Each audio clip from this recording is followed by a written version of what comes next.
Tak ahoj, vítám vás u dnešního videa a dnešní video se bude týkat tady té jedničkové oktávky. Je to rotačka 81 kW, 1.9 nafta, jo, zasažená tunerem. A máme tady problém v ložisku. Tady hučí ložisko a to kolo je úplně... Jo, já nevím, jestli to vidíte.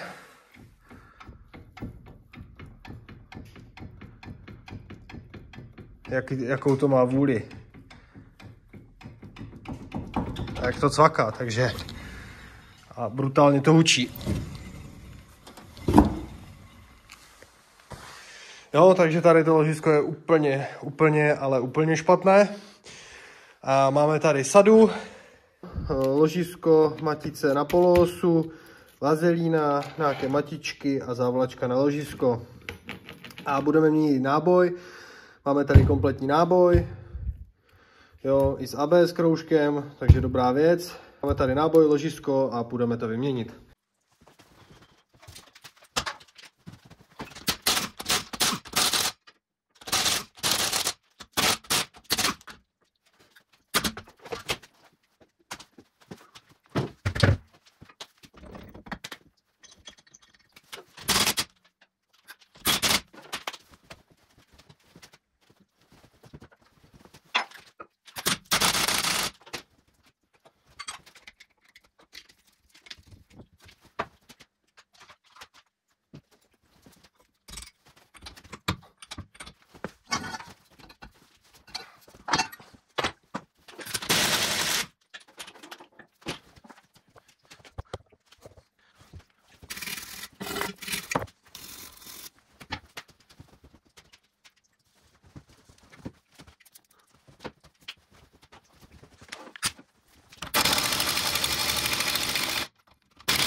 Tak, těhlici máme venku, těhlice na stole a povolili jsme si tu poloosu, spodní čep, ten povoluju tady v těch šroubech, ať se tam nemusím prostě rozčilovat s matičkou, či většinou se to protočí. A tady máme čep řízení, povolený stabilizátor a brzdič chycený k pružině, aby nevisel na hadici, jo? Nebo tlumič zasazený v té těhlici, jo? Takže jsme si to tady rozklepli, pootočili, roztáhlo nám to těhlici, akorát potřebovala odrazit, protože to bylo přirezlé. A teď si jdeme nachystat samotnou tu těhlici na vylisování toho ložiska. To znamená, že si zkusíme sundat tady ten plech, vlastně kryt kotouče, proti prachu a vodě a kamínkům. A tady potom samotné to ložisko. Musíme první vylisovat tady ten střed, což je vlastně, ukážeme si to na tom novém náboji, což je ten náboj. A jak vylisujeme ten náboj, tak se nám pod ním objeví závlačka, sundáme závlačku a vytlačíme ložisko. Ukážeme si to u lisu, teď jdeme rozebrat tu těhlici, ať se nám to dobře podkládá pod lisem.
Tak, po delším boji, já jak jsem si ho chtěl odrazit tím klepacím šrubovákem, tak já jsem si prostě urazil to jeho očko na ty kleště pro závlačky.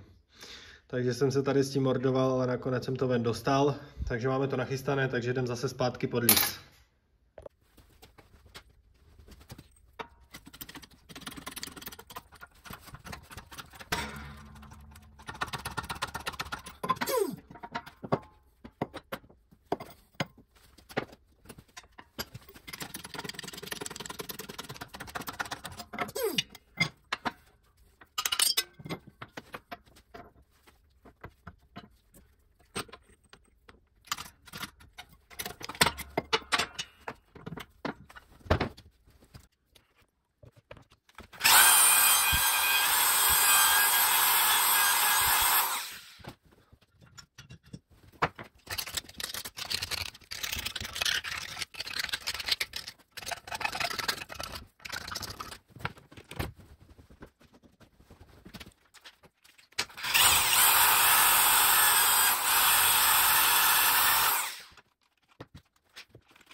Dosedací plochu, průměr pro ložisko máme očištěný, dočištěná i ta hranka vevnitř, vyčištěná i spára pro závlačku, takže zase jdeme pod líc a jdem tam nalisovat nové ložisko.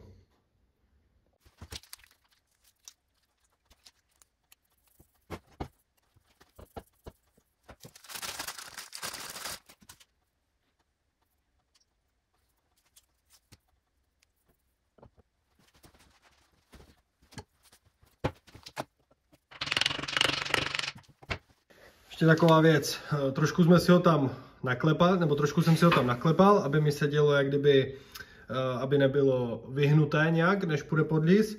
A lisujeme, když lisujeme ložisko, takže budeme tlačit za obal toho ložiska. Takže my tady máme nějaké staré, vyčištěné, položíme si to pěkně na to, na nové, dáme si přesto ještě třeba tady ten hranol kovový a teď můžeme jít lisovat.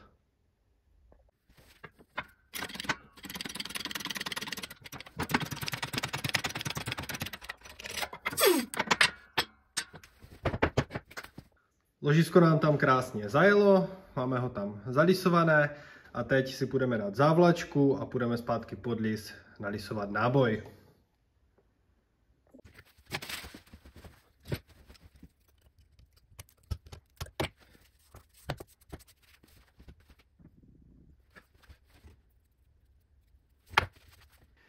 A další věc, když jdu lisovat náboj, tak ho lisuju tím způsobem, že vlastně tlačím za tady ten vnitřní kroužek. Jo? Já to tu mám teď ještě na tom lisu jenom posazené naopak.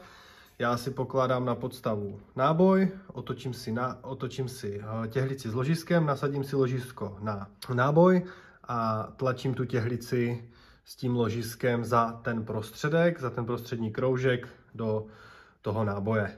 Tak jo, jdem to nalisovat.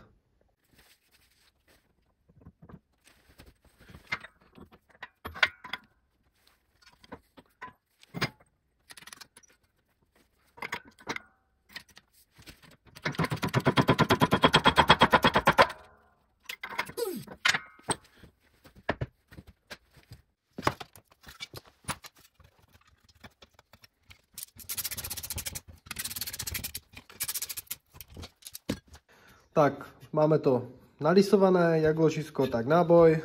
Viděli jste co a jak lisovat, za co tlačit, za co držet. A krásné ložisko tam máme, všechno šlo celkem v pohodě. Teď si ještě si vyčistíme vlastně tady to uložení pro tlumič, namažeme a budeme to dávat zpátky. Tady máme to staré ložisko, tady je staré ložisko prostě vysypané, úplně dosekané, vypálené, úplně škaredé ložisko, přepálené. A tady máme tu druhou část a tady je prostě takovej štíp, jo, kousek je uštíplej a vidím, že to je celé takové doskákané a vybroušené, takže to ložisko, něco se tam odehrálo. Buď trefil nějakou velkou díru a tady ten náboj, totiž já už jsem to ložisko dělal asi 2krát tady, tak si myslím, že je to kvůli tomu, že tady jak někdo přede mnou odřezával tady ten kroužek, tak zařezal celkem dost do toho náboje a tím pádem vlastně tam je mezera, vůle a jestli to kolo dostane fakt pecku od nějaké díry, tak to může možná něco udělat, nevím, takže preventivně jsem vzal i ten náboj. Jo, preventivně máme nový náboj, nestál moc peněz, stál pár korun a je to kus železa, takže doufám, že to bude fungovat. Nebral jsem nic extra drahého, je to Topran. Jo, ložisko máme od Fagu.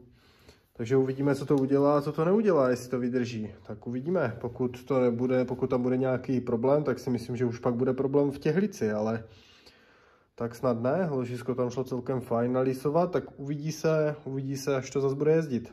Tak jo, jdem to poskládat.